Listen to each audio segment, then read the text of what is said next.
निकल गई ट्रंप की हेकड़ी और जीत की ओर बढ़ रहा है ईरान। जय हिंद, नमस्कार, स्वागत आप सभी का दोस्तों। अब तक डींगे हाँकते ट्रंप अब समझौता कराने के लिए पुतिन के पैरों पर गिर चुके हैं और नेतन्याहू तो लगता है कि कहीं गायब ही हो चुके हैं। जबकि दूसरी तरफ ईरान ने आज भी कहा है कि झुकने का तो सवाल ही नहीं, हम तब तक लड़ेंगे जब तक लड़ने की जरूरत होगी। तो ऐसा क्या हुआ है जिससे अब साफ हो रहा है कि ईरान जीत की ओर बढ़ चला है, जबकि ट्रंप अब समझौते की तलाश में पुतिन के दरवाजे पर दस्तक दे रहे हैं, झुकने को मजबूर हो गए हैं। जानिए इस विश्लेषण में कि क्या युद्ध बंद होने वाला है, ईरान की जीत होने वाली है और ट्रंप हार कर अपना चेहरा छिपाकर खाड़ी से भागने वाले हैं। लेकिन उससे पहले आपसे गुजारिश कि अब तक अगर आपने चैनल को सब्सक्राइब नहीं किया है तो प्लीज सब्सक्राइब इट। वीडियो पसंद आए तो लाइक कीजिए और कमेंट जरूर कीजिएगा दोस्तों, शेयर कीजिएगा इस वीडियो को। याद कीजिए 10 दिन पहले का वो मंजर जब डोनाल्ड ट्रंप ने बड़े गर्व के साथ ऑपरेशन एपिक फ्यूरी का ऐलान किया था। दावा था कि ईरान 48 घंटे में घुटने टेक देगा, तेहरान की सड़कों पर विद्रोह हो जाएगा और आयतुल्लाह के शासन का अंत हो जाएगा, अपनी कठपुतली सरकार बना लेंगे।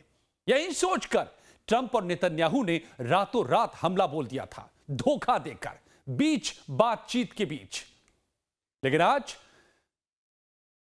हकीकत क्या है? हकीकत यह है कि ईरान झुका नहीं है, बल्कि ट्रंप की ही हेकड़ी निकल गई है। एक एक करके मैं आपको डिटेल बता रहा हूं, समझिएगा दोस्तों, मजा आएगा। जिस ट्रंप ने कहा था कि वो ईरान को बर्बाद कर देंगे, आज वही ट्रंप रूस के राष्ट्रपति व्लादिमीर पुतिन को 1 घंटे तक फोन मिलाकर मिन्नतें कर रहे हैं कि कैसे भी करके मुस्तफा खामेनेई को समझौते की मेज पर लाइए। एक अकेले ईरान ने अपनी जिद, जुनून और रूस चीन की रणनीतिक ढाल की मदद से ट्रंप के मैक्सिमम प्रेशर को मैक्सिमम फेलियर में बदल दिया है। That's the reality of the moment। पिछले 2 महीने से आपको मैंने हर वीडियो में यही बताया है और आज वो हो रहा है। तो अब बात करते हैं उस फोन कॉल की जिसने पूरी दुनिया की कूटनीति को बदल दिया है दोस्तों। 9 मार्च को ट्रंप ने खुद पुतिन को फोन किया, 1 घंटे तक बात की। तो सवाल है कि पहल ट्रंप ने क्यों की? क्यों ट्रंप ने पुतिन को फोन किया? क्योंकि ट्रंप को अब समझ आ चुका है कि बमों से ईरान झुकने वाला नहीं है। उधर मुस्तफा खामेनेई ने साफ संदेश दिया कि हमें ट्रंप पर तो रत्ती भर भरोसा नहीं, अगर बात होगी तो सिर्फ पुतिन की मेज पर होगी। मतलब तेहरान से भी अब इंडिकेशन है कि युद्ध को खत्म किया जा सकता है। हालांकि वहां की सेना अब भी कह रही है, IRGC का अब भी बयान है कि हम जब चाहेंगे तब युद्ध खत्म करेंगे। ट्रंप कोई नहीं युद्ध खत्म करने वाले, वो जब तक चाहें लड़े, हम लड़ते रहेंगे। लेकिन मुस्तफा का यह मैंडेट कि पुतिन ही उनके वकील होंगे, ट्रंप के लिए सबसे बड़ी कूटनीतिक हार है। पुतिन आज एक विश्वस्त मध्यस्थ के तौर पर उभरे हैं और ट्रंप को अब यह समझ आ रहा है कि अगर उन्हें इस दलदल से अपनी इज्जत बचाकर यहां से भाग निकलना है तो उन्हें पुतिन की शर्तों को मानना होगा। यह ट्रंप की वो फजीहत है जिसे वो चाहकर भी अब छिपा नहीं पा रहे हैं। और IRGC ने, मैंने बताया आपको, कहा है कि युद्ध अमेरिका ने शुरू किया लेकिन खत्म हम करेंगे। तो कुल मिलाकर अब तक के संकेत यह है दोस्तों कि बमबारी और मिसाइल ड्रोन के पलटवार के बीच अमेरिका अब खाड़ी से अपनी जान बचाकर भागने के रास्ते तलाश रहा है। तो सवाल है कि क्यों और कैसे इस बुरी तरह से फेल हुए ट्रंप? कहां कहां ट्रंप का दांव इस 11 दिनों में उल्टा पड़ा है? अब इसे एक एक करके समझिए। ट्रंप नेतन्याहू का रिजीम चेंज करने का दांव उल्टा पड़ गया। ट्रंप और नेतन्याहू का गणित बहुत सीधा था। तेहरान पर पहली बमबारी करो, इतनी बमबारी करो कि वहां पावर वैक्यूम पैदा हो जाए और खामेनेई का रिजीम बदल जाए, लोग सड़क पर उतर आए। लेकिन उन्होंने ईरान के प्लान बी को समझा ही नहीं, आंका ही नहीं। इतना आंकते कहां हैं डोनाल्ड ट्रंप? वो तो जो सपने में आता है रात में, सुबह में बड़बड़ा देते हैं। तो रिजीम तो नहीं बदला, बल्कि मुस्तबा खामेनेई का उदय हो गया। आयतुल्लाह के जाने के बाद जिस गृह युद्ध की उम्मीद अमेरिका कर रहा था, वो हुआ ही नहीं। मुस्तबा खामेनेई ने इतनी शांति और मजबूती से कमान संभाली बतौर सुप्रीम लीडर ऑफ ईरान कि वॉशिंगटन के होश उड़ गए। उनका प्लान चारों खाने चित हो गया। तो ईरान की सड़कों पर अमेरिका के समर्थन में कोई भीड़ नहीं उतरी, कोई विद्रोह नहीं हुआ, बल्कि मुस्तबा के पीछे पूरा ईरान चट्टान की तरह खड़ा हो गया। यह पूरे ईरान में दिख रहा है, दिखा है। जैसे ही सुप्रीम लीडर की घोषणा हुई, उसके बाद लोग सड़क पर उतर आए, जश्न मनाते दिखे। तो रिजीम चेंज का जो प्लान था वो औंधे मुंह गिर गया। अब बढ़िया आगे युद्ध के मोर्चे पर चलते हैं। यहां क्या हुआ? यहां तो नाकामी ही नाकामी मिली है। आप कहेंगे इतना तो बम मारा, इतने तो मिसाइल दागे, ईरान को मिट्टी में मिला दिया। जी, ईरान के मिलिट्री एस्टैब्लिशमेंट पर खूब बम मारे अमेरिका इजराइल ने, यहां तक कि ऑयल रिफाइनरीज को भी नहीं छोड़ा। लेकिन वहां तो कुछ था ही नहीं ईरान का। तस्वीरें थी जमीन पर बनाई गई ईरान की तरफ से, डेकोय रखे गए थे, गार्ड, बॉर्डर गार्ड्स को रखे गए थे, उन पर बम बरसाता रहा अमेरिका और इजराइल। लेकिन ईरान का कुछ नहीं बिगड़ रहा था। ईरान बावजूद इन अंधाधुंध बमबारी के झुका नहीं, बल्कि ट्रंप नेतन्याहू को समझ आ गया कि इस भयानक हमले से वो ईरान की ना तो लड़ने की ताकत को खत्म कर पा रहे हैं, उल्टा ईरान लगातार जवाबी पलटवार कर रहा है, कोहराम मचा रहा है इजराइल से तमाम गल्फ कंट्रीज में, जिसकी चोट से इजराइल से लेकर गल्फ के बाकी देश गहरे संकट में आ चुके।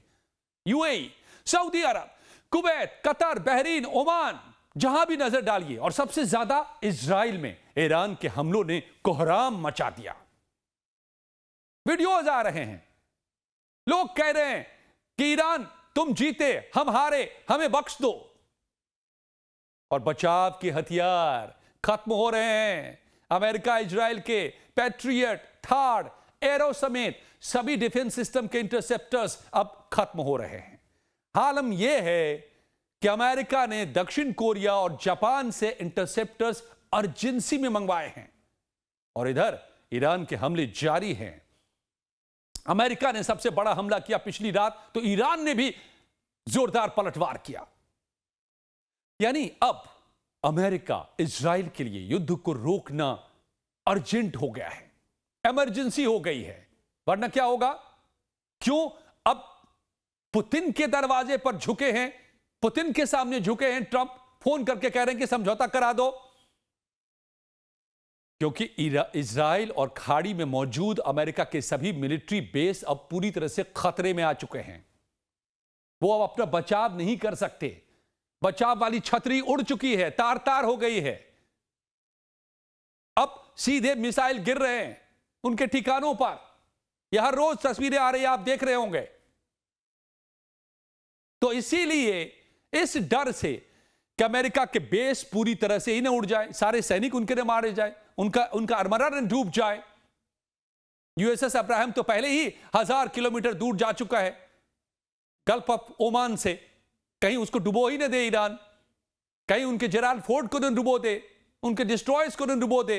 ये डर है अब अमेरिका को। तो पैंतरेबाजी शुरू हो गई डोनाल्ड ट्रंप की। तेल का खेल अब इसको भी समझिए। कच्चे तेल की कीमत आसमान छू रही है। क्यों? ईरान ने होर्मुज की घेराबंदी कर दी। ट्रंप धमकी देते रह गए कि वो तेल की सप्लाई सुनिश्चित करेंगे, अगर होर्मुज को बंद किया तो हम इसके घातक नतीजे होंगे। लेकिन कुछ नहीं हुआ, कुछ नहीं कर पाए। होर्मुज पर ईरान का फुल कंट्रोल है, और यहां से वही टैंकर निकल पा रहे हैं जिसको ईरान चाहता है, वरना नहीं, सब बंद है, ठप हो गया। तो आग लग गई तेल की कीमतों में। होर्मुज के मुहाने पर आज ईरान, रूस और चीन की लाइव फायर ड्रिल चरम पर है। कुछ लोगों ने कल कहा था कि यह पुरानी खबर है अपने कमेंट्स में, लेकिन मैं आपको बताऊं ये पुराना सिलसिला है। ये फरवरी के मध्य से ही शुरू हो गया था, बीच में रुका था, युद्ध चल रहा था, फिर से उसको एक्टिवेट किया गया है। तो अमेरिकी नेवी वहां कहीं नजर नहीं आ रही। ट्रंप का यह भी दावा खोखला साबित हुआ कि हम अपनी नेवी लगा देंगे, हॉर्मुज से सप्लाई को जारी रखेंगे, कुछ नहीं कर पाए। यानी ट्रंप की हॉर्मुज में अपनी नेवी उतारने की हिम्मत नहीं हुई। यहां भी ईरान का पलड़ा भारी पड़ गया। अब ईरान की जमीन पर उतरने की हिम्मत नहीं जुटा सके ट्रंप और नेतन्याहू। ईरान बुलाता रह गया कि हवाई हमले छोड़ो, हवा से बारूद की बारिश कर रहे हो, कुछ नहीं फर्क पड़ रहा है। रेत में वो बारूद दफन हो रहे हैं, जमीन पर आकर लड़ो, बूट ऑन ग्राउंड करो, अपने सैनिकों को ईरान की जमीन पर उतारो। लेकिन ट्रंप नेतन्याहू की सेना उतारने की हिम्मत उनकी नहीं हुई। ट्रंप ने कुर्दों से ईरान पर हमला कराने की पूरी कोशिश भी की, लेकिन ईरान से निर्वासित वो कुर्द जो ईरान के घोर विरोधी है, वो भी ईरान पर जमीनी हमले की हिम्मत नहीं जुटा पाए। यहां भी ट्रंप नेतन्याहू बुरी तरह फेल साबित हुए। तो मतलब साफ है दोस्तों, ट्रंप ने जिस ईरान को डराने की कोशिश की, आज उसी ईरान ने अमेरिका को चेकमेट कर दिया है। आईआरजीसी ने आज भी कहा है, कुछ ही देर पहले कहा है कि युद्ध अमेरिका ने शुरू किया, लेकिन खत्म हम करेंगे, जब चाहेंगे तब हम खत्म करेंगे। तो ट्रंप की कोशिश तो अब पुरजोर है, लेकिन ईरान अब ताल ठोक रहा है, सीना ताने चुनौती दे रहा है। सीधे आईआरजीसी से मैसेज आ रहे हैं, बयान आ रहे हैं कि लड़ते रहेंगे हम जब तक जरूरत होगी। अराक्ची ने भी यही कहा है। मतलब ईरान अब ट्रंप नेतन्याहू की सीधी चुनौती ईरान अब दे रहा है इन दोनों को, जबकि ट्रंप बेशर्मी से पुतिन के जरिए अब समझौते की मिन्नतें कर रहे हैं कि समझौते करा दो। हो सकता है कि रूस से वो डील कर लें, यूक्रेन के मामले में डील कर लें, सैंक्शंस हटा दें, ये तमाम चीजें हो सकती है। क्या होगा, कैसे डील होगा, ये अभी अनफोल्ड होना बाकी है। लेकिन उसी पुतिन के जरिए अब वो डील चाहते हैं जिस पुतिन को, यानी रूस को, अमेरिका यूक्रेन में पिछले 4 सालों से युद्ध में फंसा रखा है। ट्रंप को शर्म नहीं आती है, ये पूरी दुनिया जानती है, अमेरिकन भी जानते हैं। पिछले साल भर से दुनिया देख रही है, हर रोज अपना बयान बदलने वाले ट्रंप के लिए एक और बयान देकर ईरान से बच निकलना कोई बड़ी बात नहीं। आज तक जो ट्रंप सामने में कह रहे हैं, पर्दे के सामने कह रहे हैं कि हम बहुत बड़ा हमला करेंगे, हम और हमला करेंगे, हम और हमला करेंगे, रोज यही कह रहे हैं 11 दिनों से, और हमला कर रहे हैं, बम बरसा रहे हैं, लेकिन कुछ हो नहीं रहा। तो कल अचानक से बोल दें कि अब हो गया हमारा काम, अब हमने ईरान की कमर तोड़ दी, अब कोई खतरा नहीं है, अब चलो यहां से, कोई बड़ी बात नहीं। ट्रंप कैन डू इट, और वो करेंगे, ऐसा मैं बता रहा हूं, क्योंकि ट्रंप के पास अब कोई चारा नहीं बचा है यहां से भागने के अलावा। ट्रंप समझ चुके कि अब पासा पलट चुका है। मेरे कल के वीडियो में भी मैंने बताया कि कैसे पासा पलट रहा है ईरान, और देखिए अब सामने आ रही हैं बातें। तो अब ट्रंप की मजबूरी है इस युद्ध से पीछा छुड़ाने की, वरना उनके सारे सैनिक मारे जाएंगे और घोर बेइज्जती होगी। वो हो रही है और इन एनी केस हो चुकी है। तो फिर तेहरान पर अब तक का सबसे भीषण हमला किया, लेकिन बदले में इस हमले के बाद ट्रंप का यह कहना कि युद्ध जल्द जल्द खत्म होगा, उनकी झल्लाहट, उनकी हार, उनकी हेकड़ी के निकलने, उनकी अकड़, उनकी ऐंठन निकलने के सबूत हैं दोस्तों। ट्रंप ने कहा है कि युद्ध जल्द खत्म होगा पुतिन से बात करने के बाद। तो अब सच्चाई यह है कि इजराइल का आयरन डोम ईरान के स्वम अटैक से हाँफ रहा है। अब उनको बचाव के लिए अपने पास बचे नहीं इंटरसेप्टर्स। खाड़ी के देशों यूएई, कुवैत में ईरान की मिसाइलों के डर से हड़कंप हैं। वो दबाव बना रहे हैं तमाम खाड़ी के देश अमेरिका पर कि बंद करो ये बदमाशियां, ये बमबारी। ट्रंप के अपने एक्सपर्ट्स कह रहे हैं कि लंबे युद्ध में अमेरिका की अर्थव्यवस्था और साख दोनों डूब जाएंगे, और इसीलिए ट्रंप अब पुतिन के सामने गिव एंड टेक, लेन देन के लिए तैयार हैं।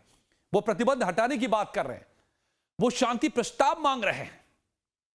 ये वही ट्रंप हैं जो 10 दिन पहले ईरान को मिटाने की कस्में खा रहे थे और रोज खा रहे हैं, और अब वही ट्रंप पर्दे के पीछे से समझौते की मिन्नतें कर रहे हैं कि पुतिन साहब सॉरी, अब बचा लो हमें, हम आपको बख्श देते हैं, हम मदद बंद कर देंगे, हम समझौता करवा देंगे आपकी शर्तों पर यूक्रेन में, आप मुझे बचा लो यहां पर। तो निष्कर्ष क्या है दोस्तों? निष्कर्ष यह है कि ट्रंप ने जिस रिजीम को खत्म करने के लिए सैकड़ों मासूमों को मारा, 1,500 से 2,000 लोगों को ईरान में मारा, ईरान की बड़ी संपदा का नुकसान किया, लेकिन फिर भी आज वहां की रिजीम पहले से कहीं ज्यादा मजबूत होकर खड़ी हो गई है और अब ट्रंप डर के मारे यहां से भागना चाह रहे हैं। यह सच है, यह कंक्लूजन है। मुस्तफा खामनेई ने साबित कर दिया कि आयतुल्लाह का विजन अब एक नए और आक्रामक रूप में फिर से लौट आया है। यह सच है। ट्रंप ने जाल बिछाया था ईरान के लिए, लेकिन आज वो खुद उसी जाल में तड़प रहे हैं। पासा पलट चुका है, ईरान जीत की ओर है और ट्रंप की हेकड़ी हवा हो चुकी है। तो अब आप क्या सोचते हैं दोस्तों, जरा बताइए कि क्या ट्रंप की शर्तें मानकर या फिर पुतिन के जरिए समझौते करवाकर मुस्तफा खामनेई को युद्ध खत्म कर देना चाहिए, या फिर अमेरिका इजराइल की सेना को ईरान में बुलाकर मजबूर करना चाहिए उनको, खामनेई को, मुस्तफा खामनेई को, कि आओ यहां पर लड़ो, हम हथियार नहीं डालेंगे, और उनको वियतनाम जैसी तबाही देनी चाहिए, चोट देनी चाहिए, ताकि भविष्य में फिर कभी यह दुस्साहस न कर पाए अमेरिका इस गुंडागर्दी की, इस दादागिरी की जो किया है यहां पर ईरान ने।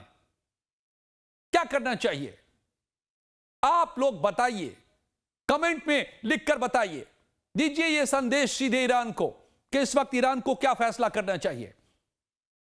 जब चाह आके मार के, जब तक चाह मार के और निकल लोगे तुम scot free, that should not be acceptable और एक्सेप्टेबल। आप क्या सोचते हैं, अपनी राय जरूर बताइएगा मेरे दोस्तों।